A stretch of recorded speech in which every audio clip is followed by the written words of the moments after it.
So with this lecture, we are going to talk about the postoperative part of the perioperative experience.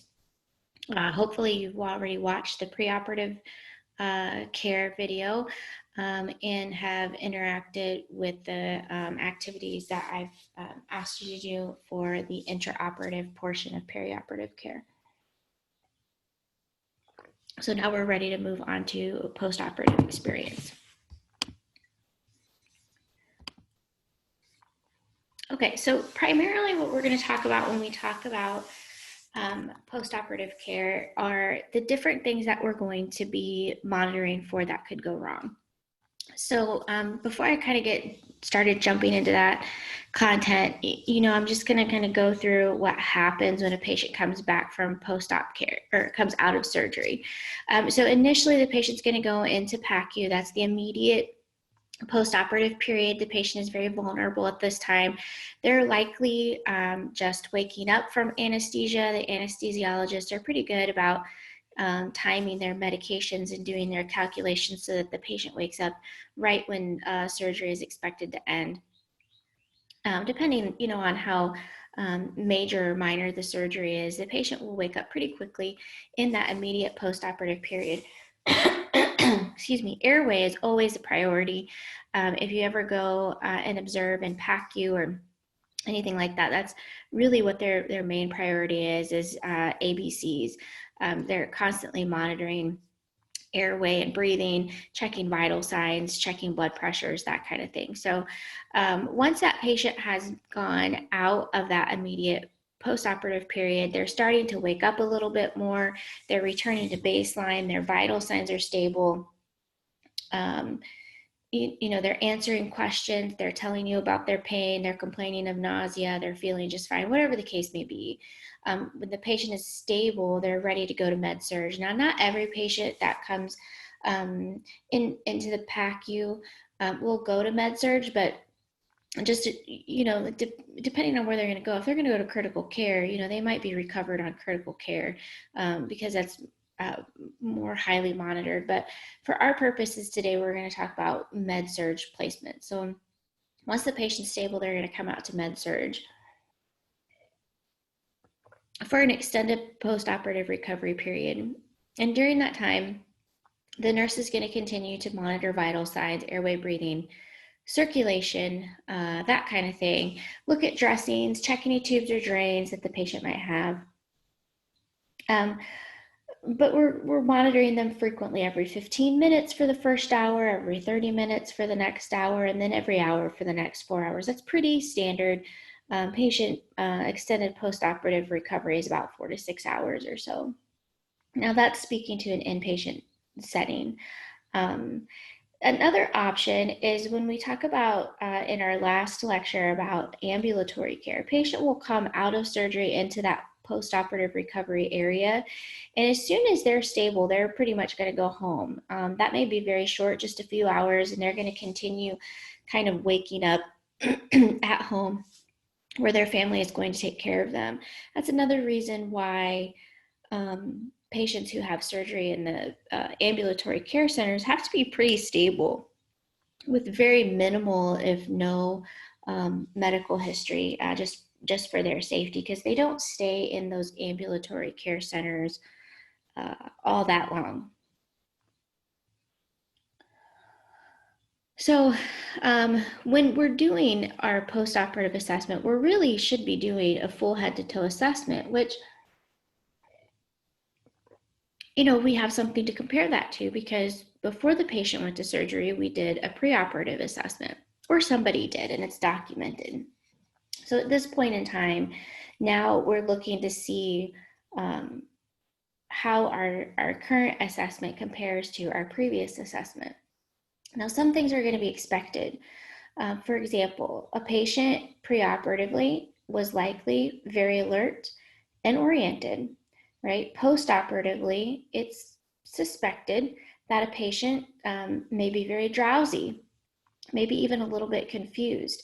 And while those are not normal findings, they're expected findings. So that's something that you need to kind of come to terms with the difference between what a normal finding is and what an expected finding is. Another example of that, if a patient went into surgery, let's say to have a routine hysterectomy, they may not have been having any discomfort prior to surgery, but after surgery, they're having pain and perhaps some bleeding, some vaginal bleeding. Now, before surgery, that may not have been the case, but it is expected after the type of surgery that they had and the fact that they had surgery that those findings will be true. So as you go through all the different post-operative assessments, kind of ask yourself, is this troublesome, right? Am I thinking of a complication here? Or am I really dealing with something that is expected? Okay, now, so we have to be careful with lines too, right? A patient might be drowsy and their respirations might be slowed after surgery, but at what point do we become concerned, right? That's kind of what we're going to talk about today. All right, so you've got your patient back on the floor. You're doing your head to toe assessment and you're monitoring them for signs and symptoms of complications. So if you have your little post-operative sheet, this is the primary things that we need to be worried about with caring for post-operative patients is the complications. So let's start with some GI stuff. That's really pretty common. Nausea and vomiting is pretty expected and common after surgery. And of course, it's not a normal thing. Patients don't like to feel nauseated. They don't like to vomit, but it just happens. Oftentimes it's in response to anesthesia or pain medications that we're using to control the patient's discomfort after surgery. Anesthesiologists will often administer an antiemetic near the end of surgery or during surgery so that they are less likely to experience post-operative nausea and vomiting, but the fact remains it's very common. Patients typically experience nausea and vomiting afterwards. And this is that feeling, right? Most of you have probably been nauseated, that feeling of just feeling sick to your stomach, right? Just feeling queasy. Odors can exacerbate the feeling. Looking at something that just grosses you out can make you nauseated. Sometimes even there might be an element of like a vertigo, right? Where a patient starts to feel dizzy and lightheaded. And then that kind of triggers that nauseated feeling. So lots of different things can contribute to nausea. And vomiting we're concerned about, of course. It's uncomfortable, number one. Nobody likes to vomit. But also if our patient is still not completely awake yet, they could vomit and be at risk for aspiration. So we do want to control nausea and vomiting for comfort as well as to prevent further complications. There are a few ways we can do this. We can, I mentioned odors. We can keep, the meatloaf away from them in that post-operative period, or White Castle or whatever. We can provide antiemetics per the provider's order, so things like ondansetron, also known as Zofran, that's commonly used in post-operative nausea. Another drug we use sometimes is promethazine, also known as Phenergan. It works really well. It can contribute to drowsiness and decreased respiration, so we have to be careful giving that one. But oftentimes patients like it because it does kind of relax them a little bit. It helps and it does work well for nausea, but just know it can also affect the level of consciousness and respiratory status of the patient. But that's a good antiemetic. There's aromatherapy that we can use at the hospital here. We have this little product, it's called, Queasies or something like that, and it's an inhaled, just like smell that's supposed to be calming to the stomach. Patients seem to like it. It smells pretty pleasant. I don't know what's in it, peppermint or something like that. Lavender, maybe. I don't know. I'd have to look at one of the packages to see what kind of actual ingredients are in it, but it's a pleasant smell. It's supposed to calm the stomach, help with nausea. Something else to consider when a patient's experiencing nausea and vomiting is that, do we really want to feed them? Remember, our patients have been NPO for surgery, likely for a period of time. They're feeling hungry, and yet they're nauseated. I have a couple of different thoughts on this. Number one, sometimes people feel really nauseated when their stomach is empty. So, trying to completely withhold food if they're allowed to eat may not always be the best answer for that. We talked in the preoperative video about slowly advancing a diet in the postoperative period. So, this might be a time where maybe we give the patient has an order to advanced diet as tolerated. We give a little bit of water, or Sprite, maybe. Sometimes people find that carbonation a little settling to their stomach. Let that sit for a little bit. If they're tolerating that, fine. Maybe a cracker. I mean, whose mom didn't offer them a cracker when they were sick to their stomach and staying home from school? Now, you have to be careful because you have to have the diet orders in place to be able to do that. Some of our patients who we don't want to put anything into their stomachs because we don't want to have their guts work. Maybe they've had an extensive surgery. We have to be careful with that. And in that case, we might not be able to use that intervention, but interventions are individualized to the needs of the patient and the situation that we're dealing with. So that side of it is maybe offering a little bit of something to put in their stomach might make them feel less nauseated. The other side of that is the question of, if we put stuff in their stomach, is it going to make them vomit? We're always going to have those patients, my husband being one of them. And I think I mentioned this before in the pre-op video. When he woke up from surgery, he was so hungry. He really wanted to eat all of this food, but he wasn't feeling nauseated until he ate. And part of that was because he drank like 2 snack bottles of grape juice and inhaled a bunch of crackers. And then by the time he got home, with the moving and the vertigo and the driving and all of that, he was hurling everywhere. I wasn't surprised, but I was a little bit annoyed. When patients get this medication that makes them, go to sleep for surgery, that inhibition sometimes is depressed. That's why you see all those funny videos about people after having, their wisdom teeth pulled out, because we lose that inhibition. So people are going to ask for stuff and you're going to be like, no, you can't have that. And they're going to keep asking, they're going to keep forgetting. So we have to look out for our patients, what's best for them. So maybe try a little bit of something, see if that makes them feel better, but don't let them go to town on the meatloaf, because it's not going to be a pleasant feeling later. Let's see, if a patient has excessive vomiting, especially if they've had abdominal surgery, that can put them at risk for dehiscence or evisceration, which we'll talk about later, because it's going to increase the intra-abdominal pressure and put stress on that suture line. If the vomiting is uncontrolled, they may have a nasogastric tube in place to control those gastric contents and to decompress the stomach and allow the intestines to rest. So that might be something else to consider if the vomiting doesn't get better. Again, it's very much a possibility that if your patient did have a large abdominal surgery, that they already have an NG tube in place, and we're going to be monitoring that output. We'll talk a little bit more about that when we get down to drains. I think I have a place about that.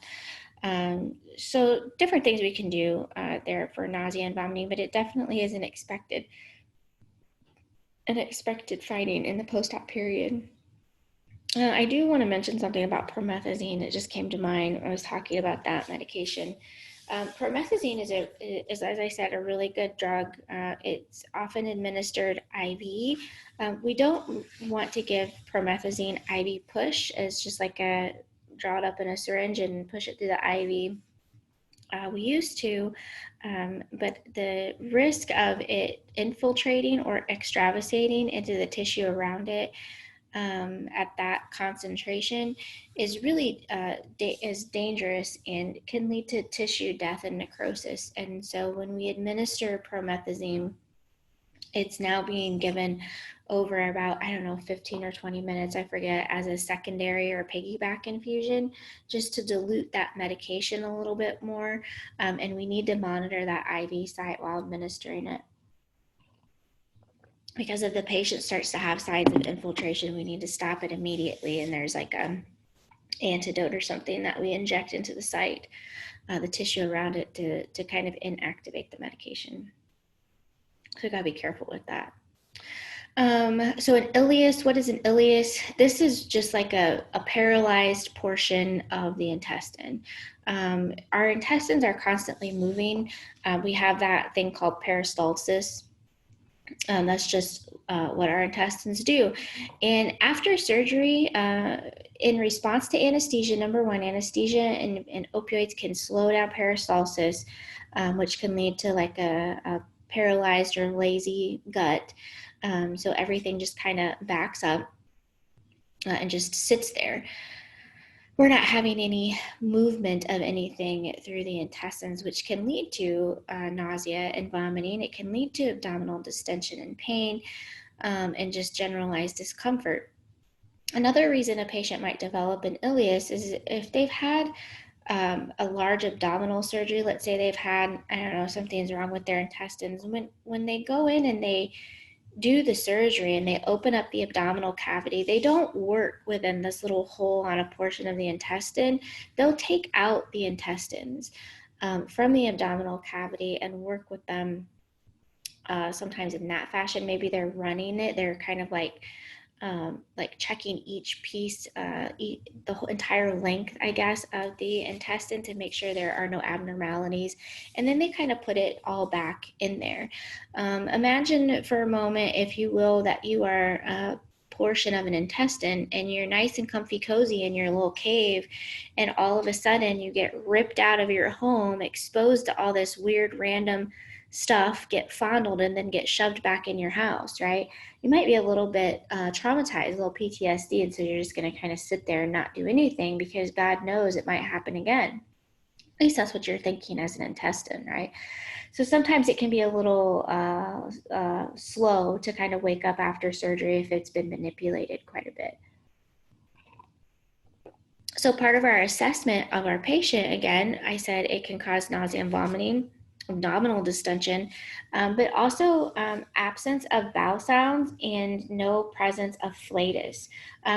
We're always asking our postoperative patients, have you been passing any gas? Because that tells us whether or not the intestines are having a return of peristalsis. Now, it's completely expected when a patient comes out of surgery that their bowel sounds would be hypoactive. Very expected. They've had anesthesia. If they've had an abdominal surgery, there's been some manual manipulation there of that organs. So they're going to be slow to wake up. But if it's been a couple of days and the patient's not having any evidence that the intestines are working, not expecting them to drop a big deuce or anything, but passing gas at least, and good, in normal bowel sounds, we have to start being concerned about the potential for an ileus. Things that we can do to help prevent this. Walking, honestly, is one of the best things we can do. Walking just helps to encourage peristalsis and stimulation of the intestines. So always walking, ambulating in the hallways, moving, getting up.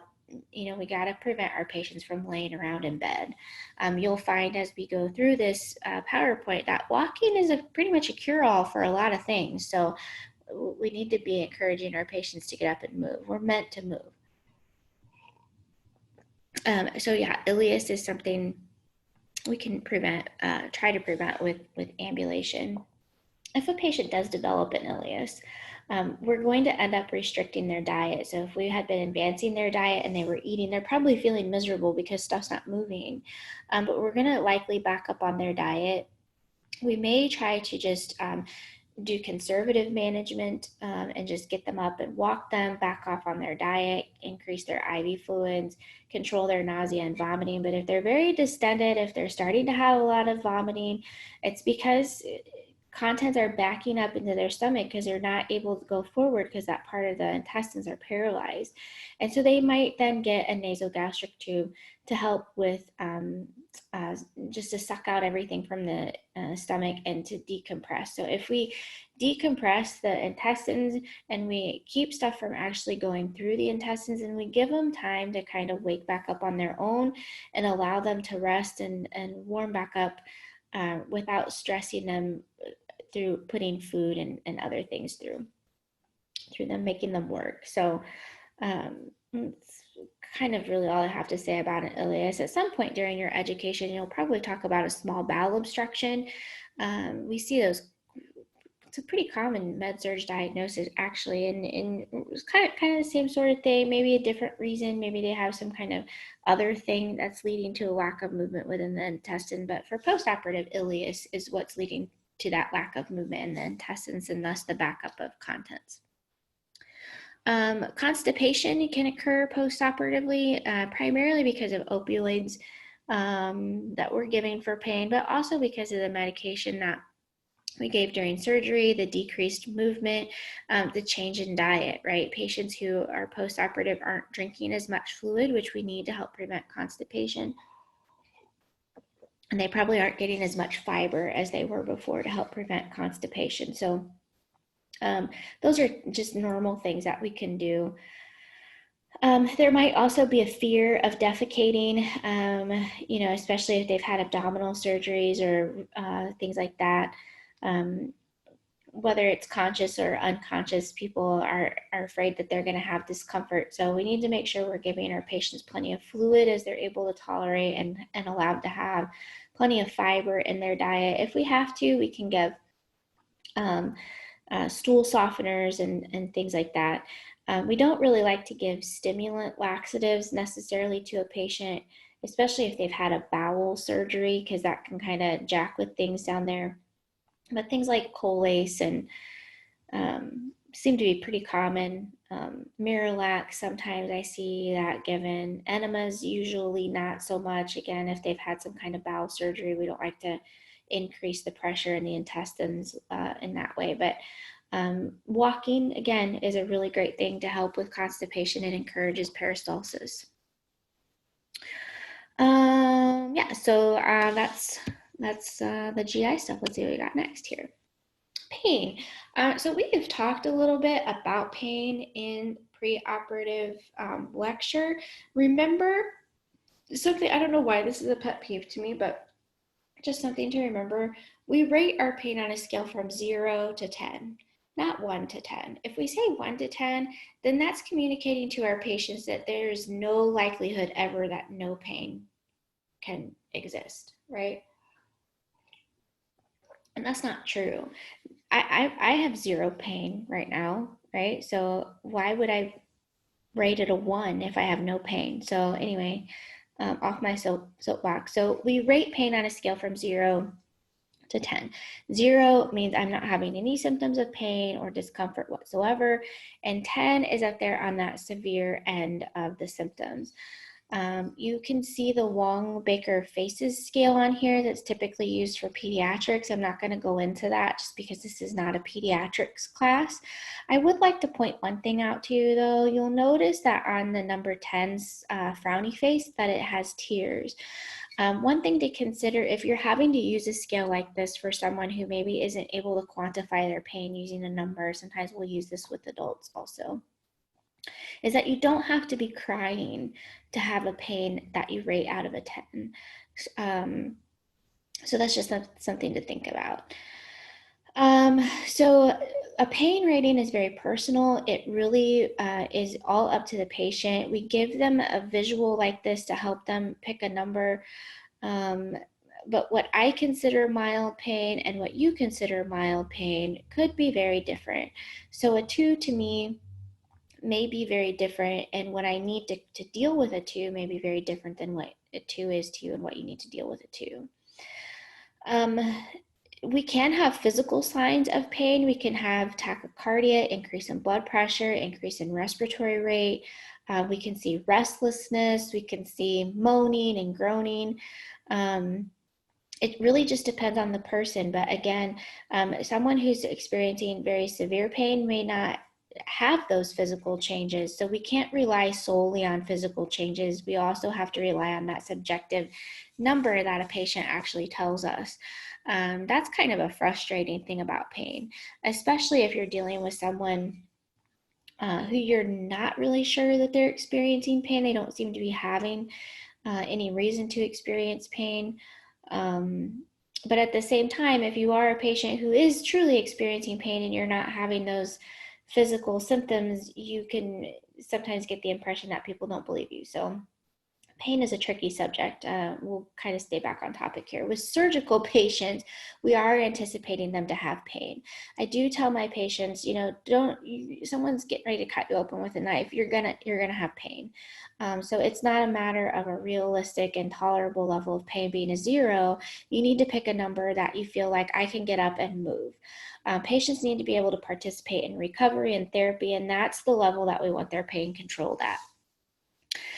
If they're in so much pain that they can't get up out of bed and move, then that's a problem. We need to lower their pain. They need to be getting up. They need to get in a chair. They need to ambulate. They need to walk to the bathroom, whatever they can do to help them get back to the baseline. So a couple of things that happen is I have older people say, I don't want to take pain medicine because I don't want to get addicted. Well, that's great. You're probably not going to get addicted to pain medicine in the short couple of weeks that you might be needing pain medicine. So something to kind of educate them about. Also, if your pain is not controlled and you therefore refuse to get up out of bed because it hurts too much for you, then that's impeding your therapy. So pain medication is kind of necessary. So we want to make sure we educate patients about that. Let's see, tolerable pain level, again, 0 is usually unrealistic for a post-operative patient. So they need to pick something, again, that they can do whatever they need to do during the day and get around.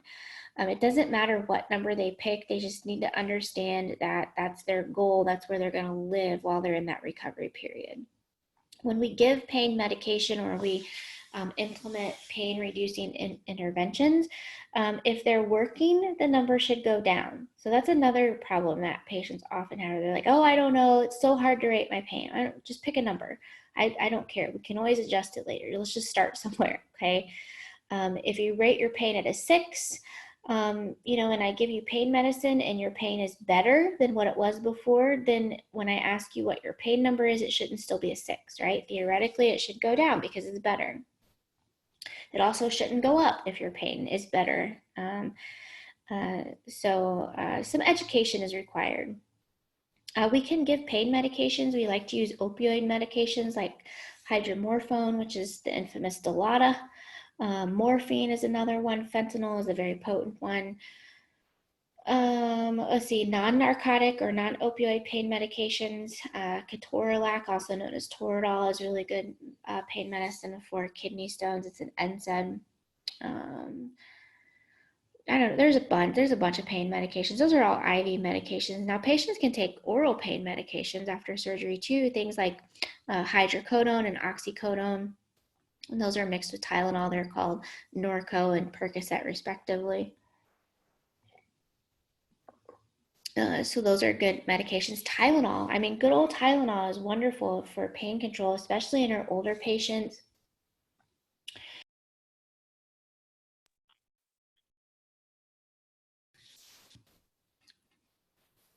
It has less of those side effects. I just had a message pop up on my screen that my AirPods were going to connect, which is so weird because they're like all the way on the other side of the house. So if you lost me, sorry about that. I think I disconnected them. Okay, pain. What was I saying about pain? Tylenol works really well for our older individuals. Don't be afraid to use Tylenol for people for pain. It's completely a legitimate drug. Sometimes people think because it's over the counter that it's not effective, but it really is, and it doesn't have all those side effects that increase the risk for falling, things like dizziness and lightheadedness and that kind of thing. Nor does it have the side effect of respiratory depression like our opioid medications do. Anytime we give a pain medication, We need to reassess after the administration of that pain medication because we want to know if it's working. If your pain is a 6 and I'm giving you a milligram of Dilaudid every 15 minutes and it's not working, why am I going to continue to give you that medication? It's not working. Let me give you something else. Let's try something different. There are other things that we can do for pain. We don't just have to push drugs on people. We can implement other interventions, things like repositioning, distraction, turn the TV on, get a puzzle book, have family visits. Sometimes those things can help. We can use ice or heat, whatever is appropriate for pain control for that patient. Getting up and walking. There's lots of things, different things that we can do for pain, meditation, relaxation techniques. There's all different kinds of things. It's just whatever works for your patient. You can always try things. So if a patient's really using a lot of pain medicine, we need to encourage them to try other pain relief measures. So they're not just getting bogged down with pain medicine.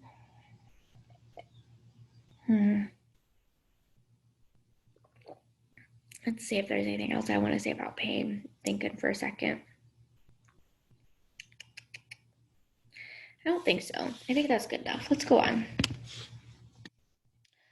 Okay, cardiovascular assessment. We know that this is going to include things like blood pressure, heart rate, and signs of perfusion. I guess that's primarily what we're looking for when we're doing a cardiovascular assessment. So we're listening to heart sounds, we're checking a patient's blood pressure, we're checking their heart rate, listening and checking for the regularity and quality and all of that kind of thing.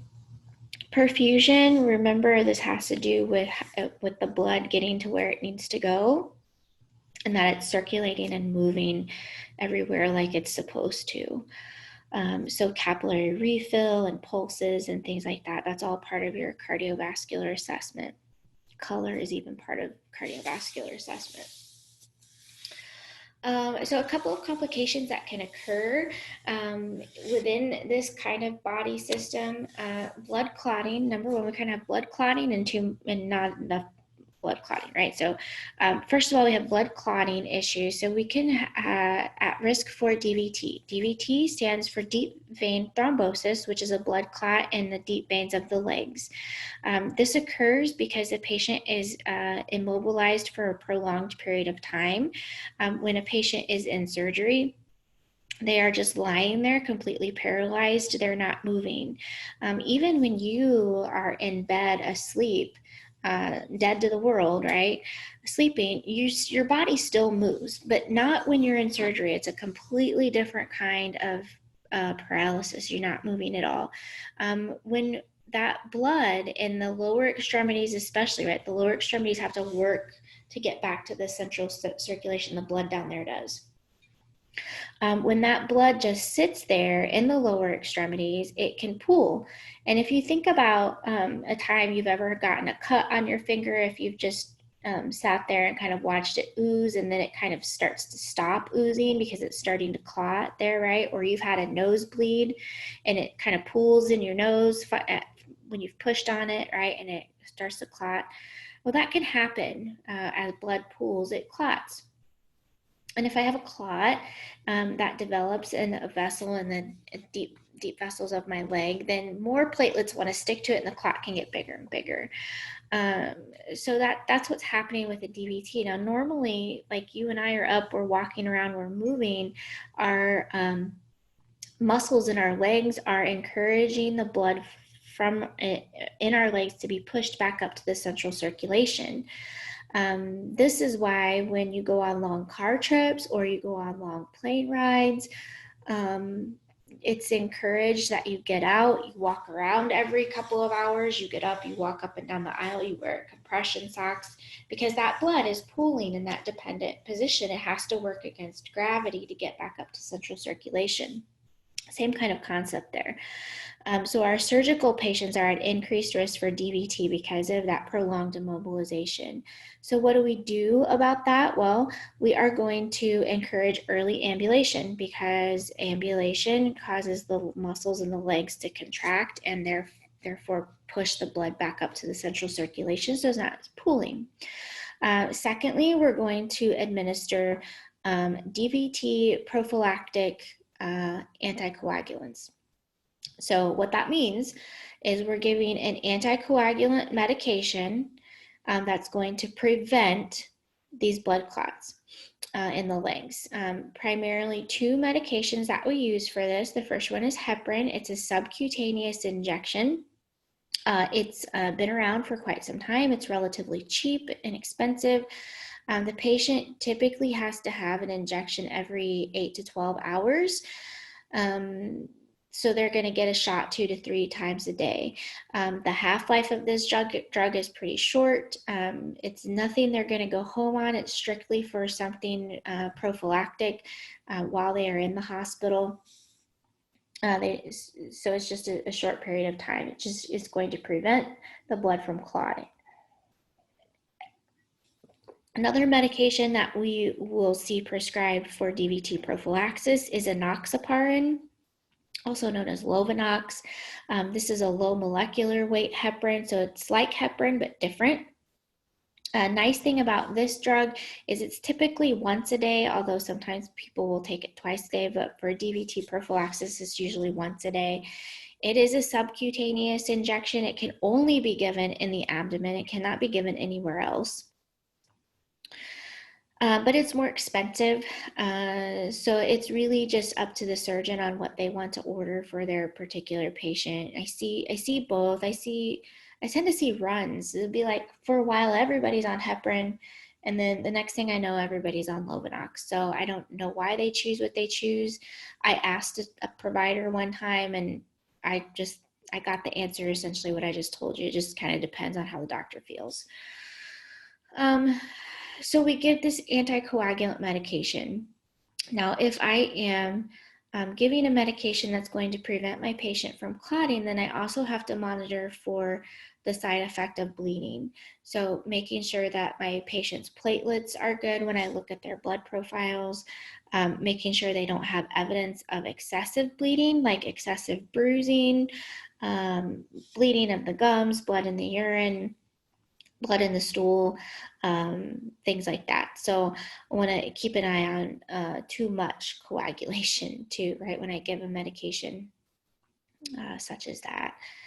Another thing I'm going to do for DVT prophylaxis is SCDs or TED hose. I'm not seeing TED hose quite as much as I used to in the hospital. I do still see them sometimes.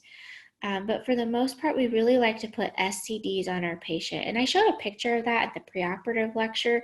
It's these little sleeves that wrap around the calves, and they attach to a pump. SCD stands for sequential compression device. And what that gadget is doing is sequentially compressing the muscles in the legs so that it's mimicking what the muscles in the legs do when they walk, and it kind of helps squeeze the blood back up into the central circulation and thus prevents DVT. So walking, SCDs, and pharmacological intervention is how we work to prevent DVT in our patient. It's very important that we educate our patients about that. Because a lot of times they don't want to get the shots. They get scared by the word blood thinner. They don't like the sleeves on their legs. They do put the patients at risk for fall because it kind of attaches them to the bed. So we do have to be careful of that, make sure we're disconnecting them. Or they don't want to get up and ambulate. So we put these things in place to prevent complications, and then patients are resistant to doing them because they're uncomfortable or they don't like it. So a lot of education about why we're doing what we're doing and how it helps the patient in their recovery process is required. I'm going to jump down to PE, which stands for pulmonary embolism. Kind of goes hand in hand with DVT, and for the most part, our interventions are the same. Oh, how do you know a patient has a DVT? I guess I should go back and say that. DVT is going to look like pain in the calf. You're going to have redness and warmth from that extremity. You're going to have potential evidence of decreased perfusion, so maybe a decreased pulse in that extremity. It typically doesn't happen bilaterally. It's going to be one leg or the other. There might be redness, if I didn't already say that, an increased circumference in one compared to another. So if you suspect that a patient has a DVT, you would want to alert the provider immediately. They might have, like I said, pain and stuff in that leg, swelling. They're going to get what's called a venous Doppler, which essentially is an ultrasound of the blood vessels in the leg, and they're going to visually look for clots. If a patient actually has a DVT, then the treatment for DVT is a blood thinner, and not just while they're in the hospital. If they develop a DVT because, let's say they didn't want to follow treatment, or the nurse is not putting on the SCDs like they're supposed to, or, whatever, if they develop a DVT, now they're going to have to go on anticoagulants long term. And it's not going to be just a heparin injection or a Lovenox injection while they're in the hospital. They're going to get started on something orally, most likely, that they're going to have to go home on for a long period of time. And so it increases their risk of bleeding, like unintentional bleeding. Plus, it's a new medication for them. It's a new lifestyle they have to deal with because they're being placed on anticoagulants. If a patient gets a blood clot in the leg, they don't typically go in and do a clot evacuation. If it's completely occluding the vessel and leading to perfusion issues, then yeah, maybe. But for the most part, we're going to give the patient anticoagulants, which is going to help prevent the clot from getting bigger, or any more new clots from developing. And then the body is just going to get rid of that clot on its own in time. So prevention of DVT is going to be really beneficial for our patients in the long run, because if they do develop a clot, then it's going to be, something they're going to have to manage at home for a long time. Okay, so now I can move on to pulmonary embolism is a clot in the vessels that go to the lungs. Okay. Most often it occurs because the patient has a DVT and it's gone undetected long enough to the point where it's broken off, and that clot has traveled up into the pulmonary vasculature. And so we have part of the lungs are being blocked off by a clot. So you can imagine, if my lungs aren't getting the blood flow that they need, my patient's going to feel short of breath, tachycardic, hypotensive. My brain is totally farting right now on all the signs and symptoms of PE. So give me just a second here. I'll move on. Treatment for PE. So we don't really do PE prophylaxis other than DVT prophylaxis. But treatment for a PE is the same as treatment for DVT. So we're going to have to give them anticoagulants for a long period of time. Okay, signs and symptoms of pulmonary embolism. Sorry about that. So chest pain, and especially with breathing, patient might have hypoxia. I guess you can imagine that, because we're having decreased capability of oxygenation there.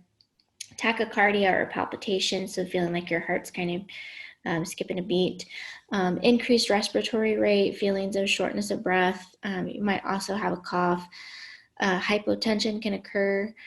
Sometimes patients will have a feeling of impending doom. That's never, that is never something to mess around with. If people tell you, I feel like I'm going to die, that's like a real symptom of something. Dizziness can occur. I think those are the big ones. So that's how you know a patient might have a PE. So if you think a patient has a PE, you might want to call the provider, let them know. They can order a series of tests. The first one they do will probably be a blood test called a D-dimer. If that comes back elevated, that's an indication that it might be a pulmonary embolism. You don't need to know ranges for that. Just know that an elevated D dimer could indicate a pulmonary embolus. If that comes back elevated, they might send the patient for a CAT scan of the chest, or what's called a VQ scan of the chest, or a ventilation perfusion scan of the chest, just to confirm that there is a pulmonary embolus. But again, treatment for that is going to be the same as treatment for a DVT. We have to coagulate the blood so that it doesn't get any bigger, and continue to monitor patients' respiratory status. Now, this development of a PE is going to prolong their stay. Remember, ABCs are pretty important. A patient might even require oxygen, right? Because they're not able to get the oxygen that they need in their blood because the blood's painful. Okay, so the other side of this is hemorrhaging. Hemorrhaging is losing blood. We can see visible signs of bleeding, whether it's through an incision or a drain of some sort, more than what would be expected.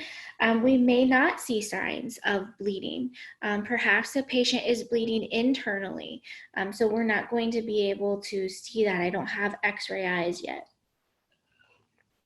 And I don't think you do either. We haven't mutated that much. But anyway, we need to be able to understand what a patient is going to present like if they're bleeding in ways in which we can't see. So when a patient is hemorrhaging, if you can actually hemorrhage into your abdomen, your chest, or your pelvis without any visible signs of bleeding. There's enough space in those anatomical locations for a person to bleed out into. So we can look for things like abdominal distension, blood in the urine, muffled lung and heart sounds, right? That might be an indicator because those spaces are filling up with blood, right? So I've seen it once. I've seen someone bleed into their abdomen before, but I don't see that very often. In 15 years, once is not too bad. But physical symptoms of hemorrhage are those signs of low blood volume, right? So we've talked about hypovolemia. We've talked about what that looks like in our patients when they have hypotension, tachycardia, because they're trying to compensate for that low blood pressure. We might see changes in level of consciousness because they're not getting enough blood and oxygen. We could see hypoxia. We could see pallor in the skin. We might look at our blood profile and see that our hemoglobin has dropped quite a bit. So if we're seeing those types of systemic signs of blood loss, then we need to be alerting the provider to that and checking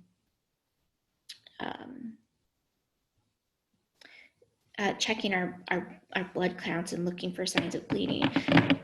It might take a minute for blood counts to get caught up with what's actually happening in the body. I had a patient one time that a patient was bleeding into their abdomen. When we moved it, first of all, it was not a surgical patient, but this is a good example of how it takes a minute for things to catch up. We had a patient who was having rectal bleeding, and they were stooling pure blood. And when you would turn them over, blood would squirt out of their rectum, and you could feel the blood sloshing in the abdomen. I've never seen anything like it before. We had contacted the provider. The provider came to see the patient. They wanted us to draw blood on the patient. So we did, of course. They wanted to see a hemoglobin, but this patient was bleeding profusely. Now the hemoglobin came back at, I think it was like 7, which is low. I'm not going to say it's not low. It's low. I think normal is like 12, 14, 15, something like that. But this patient came back at 7. And I'm telling you, when I say this patient was bleeding profusely, I mean that this patient was bleeding so much as they were stooling from their rectum that the blood was dripping off the bottom of the bed onto the floor as we were cleaning them up because it just kept coming out. So when we got them to critical care, that result came back and the hemoglobin said 7. And the provider was like, oh, see, they're fine. I mean, I get what they're saying. Sometimes what we think is a lot of blood really isn't a lot of blood. But the nurses were very persistent there on that unit that had received that patient. And they were really persistent about rechecking those lab values. And when they did, not 15 minutes later, 20 minutes later, that hemoglobin then on their blood profile had dropped to 4. That's a huge drop from 7 to 4 in such a short period of time. So that's just an example of how sometimes it can take a little bit for things to kind of catch up in the body before you can actually see them. So don't ignore those signs and symptoms that you're seeing. And again, that gut feeling, we kind of talked about that when we talked about vigilance earlier in the semester. So yeah, what are we going to do about hemorrhage? I guess that's what can cause hemorrhage? First of all, sometimes we just don't know. I mean, we're going in there cutting things up in the body. If an artery or a vessel gets nicked or it doesn't get cauterized completely, it can lead to bleeding. Maybe a patient sneezes or something just dislodges in there, a patient can start bleeding. As far as what we're going to do about hemorrhages, we need to worry about ABCs, right? We have to put the volume back in, and that could just simply be just fluids like normal saline. Now, depending on how low or how extensive the hemorrhaging or bleeding is going to dictate what the provider is going to be ordering. But maybe it's just going to be a little bit of fluid. We might replace blood loss and give blood products like packed red blood cells. If the patient is really in need of volume and we can't get blood in them fast enough, there might be other volume expanders like dextran. And they might even have to go back into surgery if they're continuing to show signs of hemorrhaging and they're systemically they're crashing. They might have to go back into surgery, open the patient back up, and visually inspect for where that bleeding is occurring. All right, I think we've made it through that. Respiratory assessment. We've talked a little bit about airway breathing when we mentioned pulmonary embolism, but there are other problems that can occur in airway breathing after surgery. So we intubate a patient during surgery, whether that's with an advanced airway such as an endotracheal tube where the tube goes all the way down into the trachea, right, and ventilates then the lungs. We take over that breathing task because we're paralyzing and sedating the patient, or we put in what's called a laryngeal mask airway or something similar where it just kind of goes in above the trachea, but it still is going to ventilate the patient, take over that breathing. And the medications that we give during surgery just kind of slow down and depress everything, right? So because of what we're doing to the body, because the patient's having pain and the patient may be getting pain medications, they're not taking nice deep breaths, they're not breathing as much as quickly as they should, the lungs can get kind of lazy, I guess. When you take a nice deep breath and then let that deep breath out, right, that deep breathing opens up those alveoli down there, way deep down in the lungs, and that's where gas exchange takes place. Oxygen and carbon dioxide, right, that gas exchange takes place in those alveoli. And those deep breaths, they kind of pop those alveoli open, and the more alveoli that are popped open and nice and big and they look like little grape clusters, the more surface area there is for gas exchange. Now, when my breathing is depressed because I'm taking opioids or because I've just had surgery, those alveoli get collapse down on one another. And when they collapse down on one another like that, it allows for fluid to kind of come into that space. Fluid in and of itself may not necessarily be bad unless bacteria infiltrates that fluid. So I'm kind of working on a few different things here. When those alveoli are collapsed, now I have a decreased surface area for gas exchange, which means I'm not going to be oxygenated as much as what I would be if those alveoli were popped open. So atelectasis is when those alveoli collapse. right? And I don't see as much space. I don't have as much space for gas exchange. There isn't really any fluid or any kind of infectious process going on. We just have that collapse, that decreased amount of lung opening space.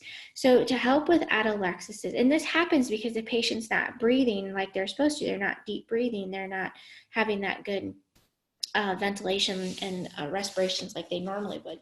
So what we're going to do to prevent this is we're going to encourage the patient to cough and deep breathe, to use an incentive spirometer, which is basically an exercise machine for their lungs that gives them a visual goal to take nice deep breaths and then let those breaths out. That encourages popping open of those alveoli. As you cough, deep breathe, send a spur. Oh, and guess what? Walk. Sitting up and walking, because that allows for greater expansion of the lungs. So those are the things we're going to do to help treat atelectasis as well as prevent atelectasis from occurring and potentially causing other problems. If a patient has atelectasis, they're likely to have signs of decreased gas exchange. So things like low oxygen level. Good, normal, healthy patients should have a SpO2 of like greater than 95%. So if you have a patient who is 20 and their O2 level is 90%, well, acceptable, it's not adequate. They probably have some atelectasis going on, and they need to be doing those interventions that I mentioned. Now, a patient can also develop pneumonia if those alveoli stay collapsed and fluid is allowed to get into that space and it becomes infected with bacteria. And that can happen just by breathing because we have bacteria in our mouth, right? So good oral care is the first thing that we can do to help prevent pneumonia. Secondly, the same thing as atelectasis, right? If we prevent that from those alveoli from collapsing, then that fluid's never going to even get in there in the first place. So again, coughing, deep breathing, incentive spirometry, walking. But as far as what our patient is going to look like, this is an infectious process. So we're going to see a change in their temperature. We're going to hear that fluid in the lungs, and fluid starts at the bases. So when we hear that fluid in the lungs or that diminished breath sound because there's no air movement going in there, we're going to hear crackles and diminished sounds. It's not going to be nice and aerated like we would expect. We're going to see tachycardia. We're going to potentially, depending on how bad it is, we're going to see tachypnea. We're going to see hypoxia, an increased need for oxygen, right? So that's how we know patient has pneumonia. If your patient, if you're doing your rounds in the middle of the night, your patient is a postoperative patient, you check their temperature and it's 101.6. Well, you need to call the doctor because there could be an infectious process going on, and they'll probably get a chest x-ray to verify if it's pneumonia or not. Again, the interventions for that are going to be antibiotics if it's a bacterial pneumonia, of course, and then coughing, deep breathing, that kind of thing. The whole coughing, deep breathing thing can be really difficult for patients simply because it's when we deep breathe and cough, it's going to stretch the tissue. And if you think about the types of surgeries that patients commonly have, abdominal surgeries, maybe a chest surgery, stretching that tissue is going to be painful. And so patients aren't going to want to take deep breaths. They're not going to want to cough. And that's why this is such a prominent problem. So we have to encourage them to kind of work through the pain. Another reason why we encourage control of pain. Splinting is another technique we can do to help patients to decrease their pain, to decrease the risk of dehiscence and evisceration by supporting those incision lines while they're increasing the pressure in the abdomen and chest cavities. And simply all that is it's kind of like giving yourself a little hug. You can do that with your own arms and kind of support externally that incision. You can do that with a pillow. We see patients, we teach patients that to kind of hold a pillow over their incision site, kind of provides extra external support. So when they're deep breathing and they're coughing, it's not just pulling, we're putting that external support on that incision line as well. Respiratory failure, greatest risk for patients postoperatively is within the first 72 hours.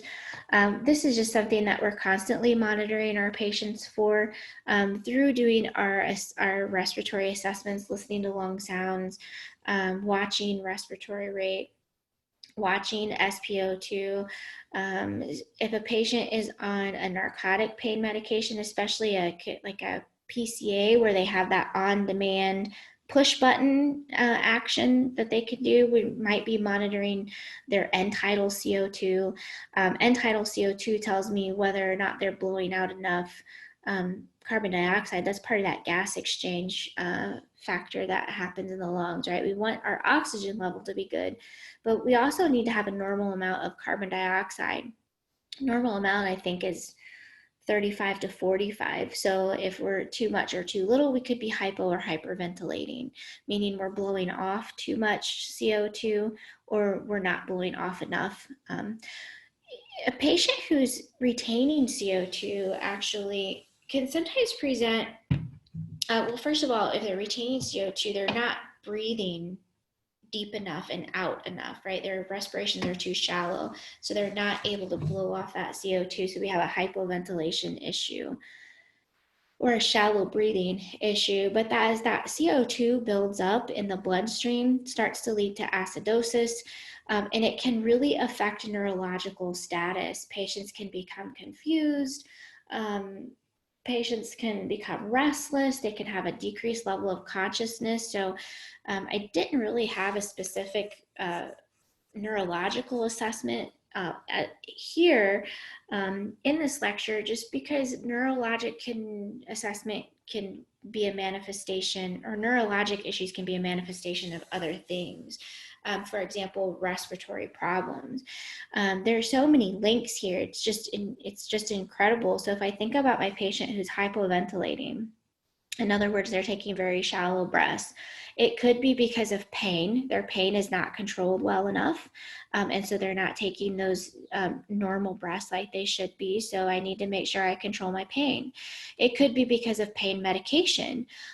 Perhaps I've over-medicated my patient, not intentionally, of course, right? But we know that opioid pain medications can decrease respiratory rate. So perhaps it could be too much pain medication. So my patient's not taking those nice, deep, shallow breaths. Or even just normal breaths, nice, deep, shallow breaths. What does that even mean? That's not what I meant to say. Patients not taking nice, deep breaths, rather they're taking shallow breaths because of too much pain medicine in their system. Can lead to that buildup of CO2. So we might see neurologic changes. Perhaps what we need to do is reverse the opioid, which would be a dose of Narcan, right? We don't really want to give Narcan if we don't have to, just because now I have blocked all the opioid or mu receptors in the body. And it doesn't matter how many opioids I give until they wear off, my patient's not gonna have any pain relief. So we don't like to give opioids, so just carefully monitor your patient and be careful with that pain medication. So kind of show that link there to you between respiratory, pain, neurologic assessment. So just something to think about. I think that's pretty much all I want to say about respiratory issues. Let's see what else we got here. Fluid and electrolyte balance. Oh, everybody's favorite. We've talked about hypovolemia in terms of hemorrhage. We can also just have a regular old hypovolemia without active hemorrhaging. Patients do have blood loss during surgery. They may get a little bit dry, and that's going to lead to decreased perfusion. If we don't have enough volume in the vessels, then we're not getting blood perfused everywhere it needs to go. So again, that hypovolemic patient is going to look a little bit dry, and they're going to have a low blood pressure. They're going to have tachycardia for compensation, and they're going to have signs of decreased perfusion. One way to really monitor signs of hypovolemia and that evidence of decreased perfusion is urinary output. If a patient's urinary output is low, we might need to consider that their kidneys are not getting adequate perfusion. So our kidneys filter the blood, and the filtrate that comes off of that is how we produce urine. So if the body's trying to hold on to extra volume, then we're going to have decreased urinary output because the body needs all that volume that it can have to maintain homeostasis. So urinary output, that's one reason why we monitor that and how it relates to that volume state. Another thing we might look at is BUN and creatinine. That's going to tell us if the kidneys are working as well.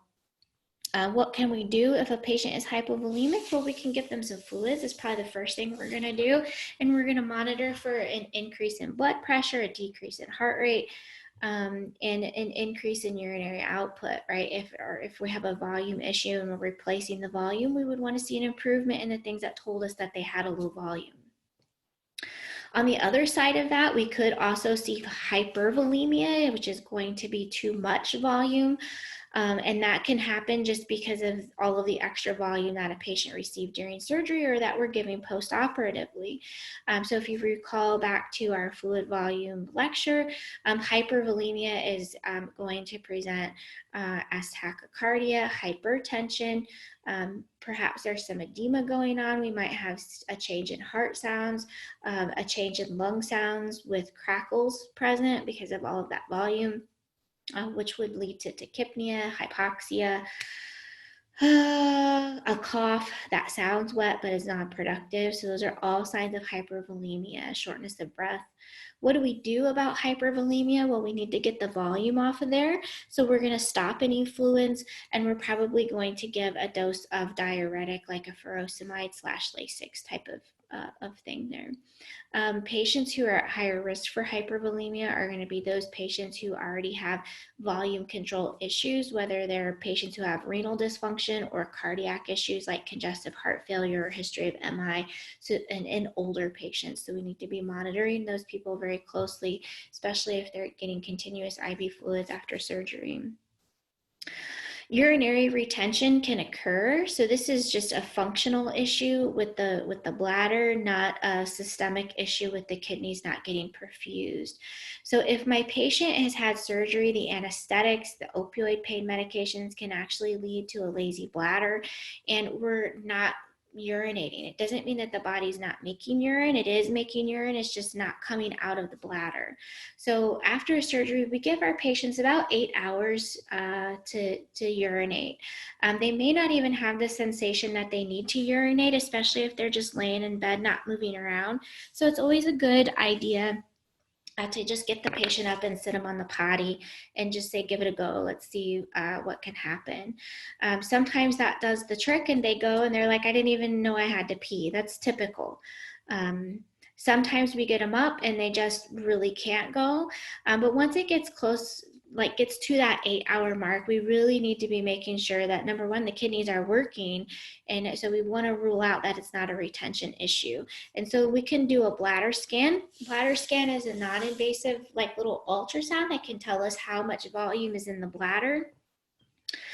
If we see that we do a bladder scan and we see that there's nothing in the bladder, then it might be a perfusion issue. But if we see that there is, 400 or 500 milliliters of urine in the bladder, then bladder is just not emptying that out.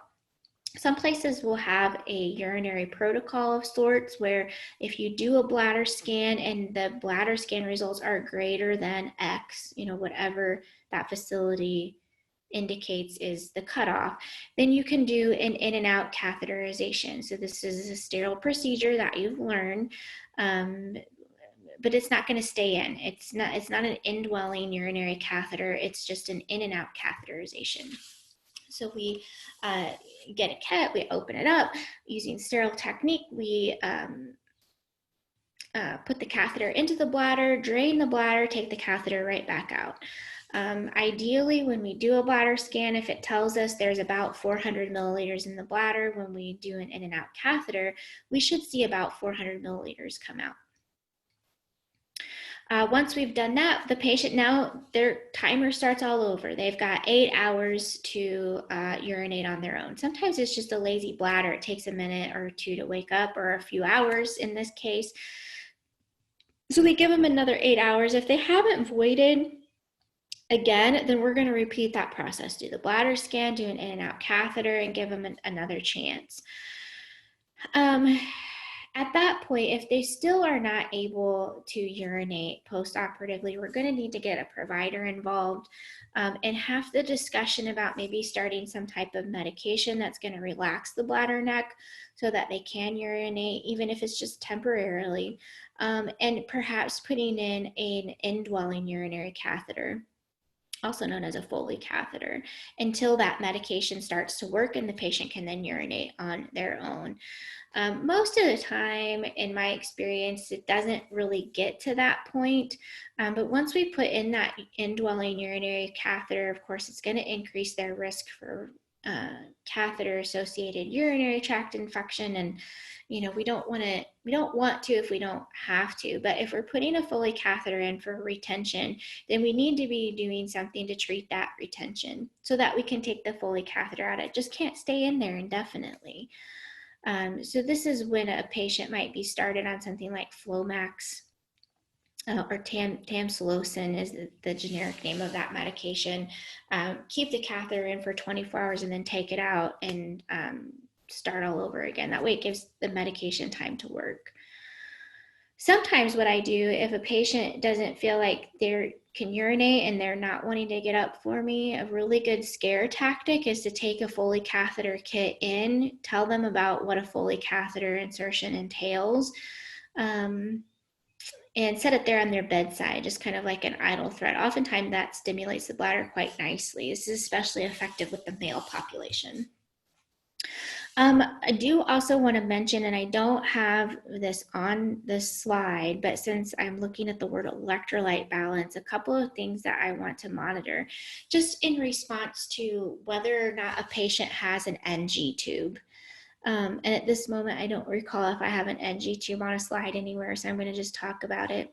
Nasogastric tubes are very common in the postoperative patient, especially if they've had some kind of abdominal surgery. One of the things that we monitor is terms of electrolytes for patients who have an NG tube is potassium. I lost it. So hypokalemia. Also, we monitor sodium because of that, but primarily potassium. And we'll talk about, more electrolytes later. We've talked about sodium up to this point, but hypokalemia is one that we monitor. We're also going to monitor in the postoperative patient magnesium and phosphorus. Those are 3 electrolytes that we commonly monitor in those patients. I'm not going to go into it really deeply at this point. We'll get to it when we talk about those electrolytes specifically, but just know that in the postoperative patients, very common, we're watching potassium, magnesium, and phosphorus. And if a patient has an NG tube, we're very concerned about hypokalemia. So something that we need to monitor there. Okay, skin integumentary assessment. So of course, if a patient has an incision, they're at risk for some type of integumentary problem. They clearly have a disturbance in their integument because we have cut them open. It's just the nature of surgery. So we want to be clean when we're touching these patients, use gloves, wash hands, encourage the patient to do the same because they do have an opening in their immune system, right? Because the skin is a huge barrier against foreign invaders from the outside. So infection is something that we always have to consider and what we're monitoring an incision site for. A little bit of redness is pretty normal. A little bit of drainage, serosanguinous drainage. That serosanguinous is kind of like a mix between blood and serous body fluid. So it's not bloody. It's kind of almost like a dilute, sort of watered down blood look. Pretty expected. Not a lot, but some from an incision site.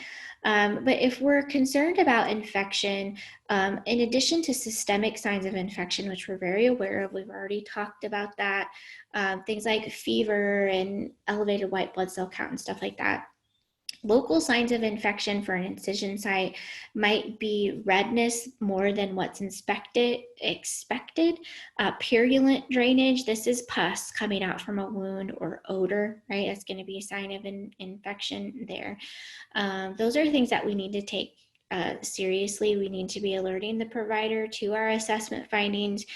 So perhaps we might need to get a culture after we talk to the provider and whatnot. So we're looking for signs and symptoms of infection. If it is present, then it's going to complicate and prolong the postoperative period for this patient.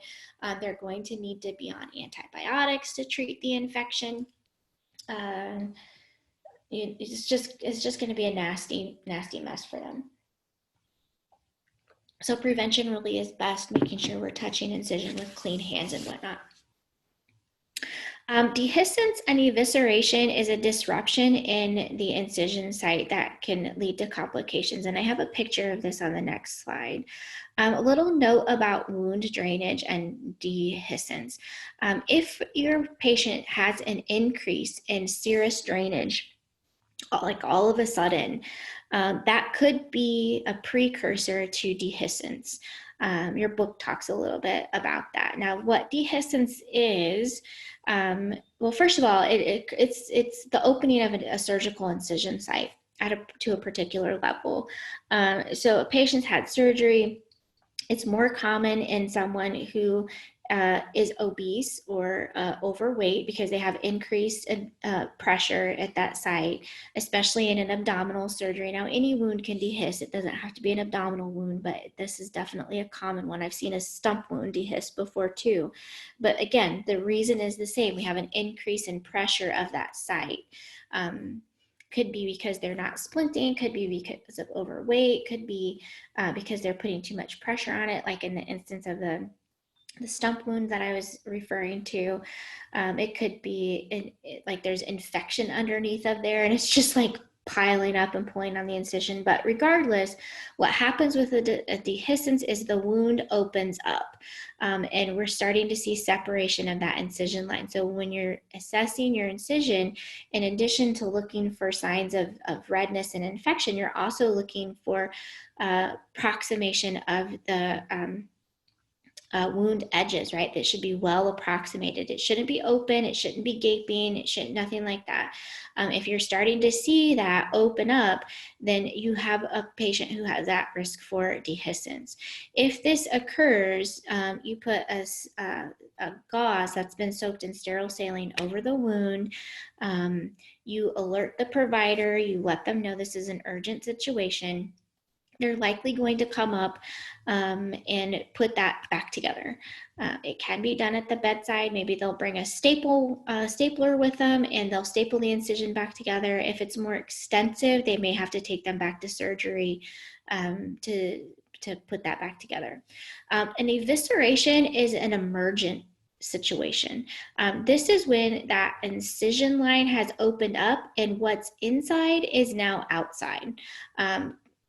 Commonly, we're going to see like intestines on the outside, right? This is an emergency situation. Again, sterile saline soaked gauze is going to be placed over that wound. You're going to immediately call the doctor, and this patient is going to be going back to surgery because they need to fix that stat.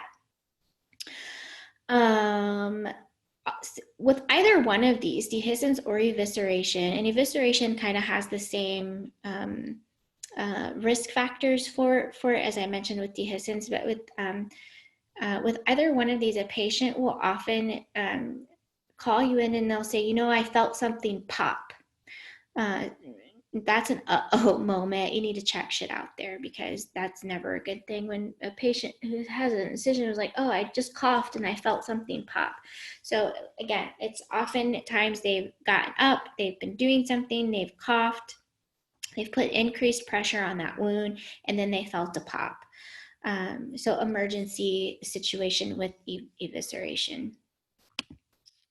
So here you can see on the right-hand side of the screen how that body part is kind of opened up. You're seeing like muscle and fat and stuff there. That's a dehisced, right? That wound has opened up and dehisced. On the left side of the screen, you can see this is an evisceration. What you're seeing there is not muscle, it's not fat, it's actually internal organ that's starting to pop out through that wound. So that's an evisceration. If you Google evisceration, you can see some pretty gnarly pictures. We'll give you a little bit better of an idea of what that looks like. It's always hard to figure out what you're looking at when you're looking at real stuff when you don't have experience, because books have so many cartoon pictures. It's just not realistic. So that's the difference there between evisceration and dehiscence. Here's a couple of types of drains that you might see. I've already talked about an NG tube, which is a type of drain, as is a Foley catheter. But these drains here that you're seeing on this slide are types of drains that might be inserted into a wound area or like a cavity or something like that. And the purpose of the drain is to drain extra fluid out of there. It could be blood that we're trying to drain away. It could be infection that we're trying to drain away. It could be extra fluid. Perhaps the patient had a surgery, and during surgery they kind of washed out that cavity, and so they've gotten rid of most of that fluid, but they maybe didn't get all of it. It kind of is hiding down in there in the body somewhere, and so they'll put a drain in to kind of help drain that fluid. The one that you see on the left, that is called a hemovac drain. I see these not so much in my knee joint replacements anymore, although it was for a while. Let's see, I've seen them in abdominal surgeries, I've seen them in spinal surgeries, but it's a compression type drain. So you squeeze it down, you open up the valve, you squeeze it, you close the valve, and then it kind of self-suctions out whatever it is we're trying to drain out of there. You gotta be careful because the little tube piece that you can kind of see attaches to the top of that drain in that picture can pop off. If that does happen, we do not just clean it off with an alcohol and put it back together. That doesn't work that way. We call the doctor, let them know. They're likely going to have us take it out. We do empty the drainage. We do assess the drainage. We want to know what it looks like and how much is coming out. Ideally, we should see a decrease in the amount of drainage from day to day. High amounts of drainage can indicate problems.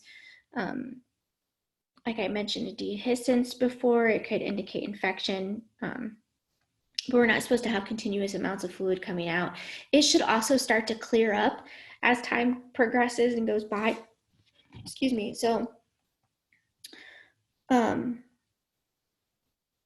what may start out more bloody should start to clear up a little bit and turn more towards that serous type of fluid.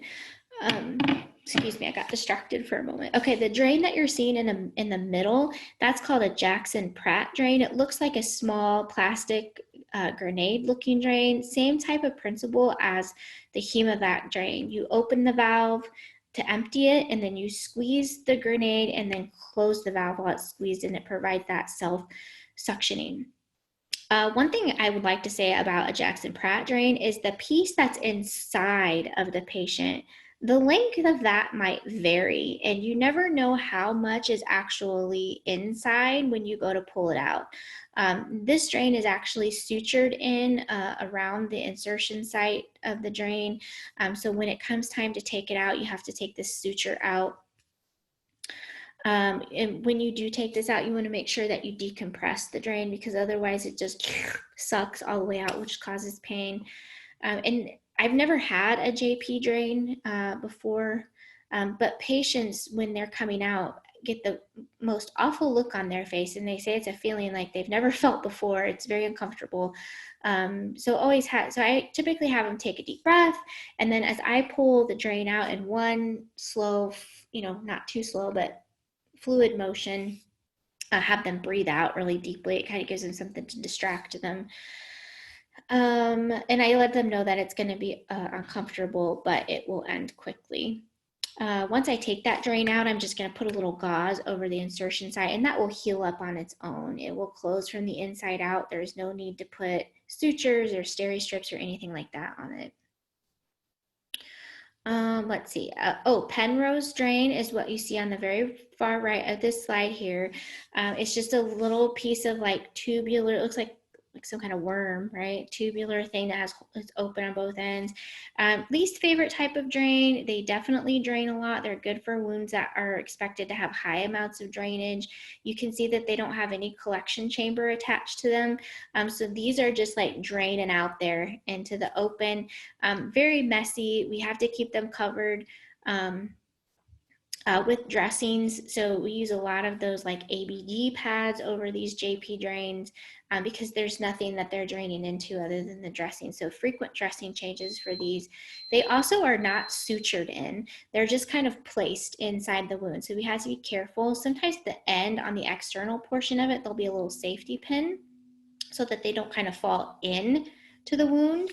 And it's not uncommon for you to do a dressing change because it's saturated with purulent fluid and it's just completely come out. There really isn't anything you can do when it's come out other than alert the provider and let them know that, hey, your Penrose drain came out. I feel like we have to be almost done. Okay, what kinds of things lab-wise are we monitoring? Well, you can see here all the different things we're looking at. We've talked about different electrolytes to watch for. We've talked about hemorrhaging and how that affects our hemoglobin. We've talked about infection, and we know how white blood cells respond to infection. Glucose might be something that we just keep an eye on, especially in our diabetic patients. ABGs, we look at, that's gonna, if we have that neurologic change, respiratory issues, remember can lead to neurologic changes. We might get an ABG just so we can see what our CO2 and our O2 is. Renal function is done because we're concerned about perfusion as well as hydration. And electrolytes must be very important because I put it on there twice. All right, I guess that is the end of postoperative care. That was pretty lengthy. Hopefully you got all of your graphic organizer kind of filled out there. If you do have questions, please shoot me a message and let me know.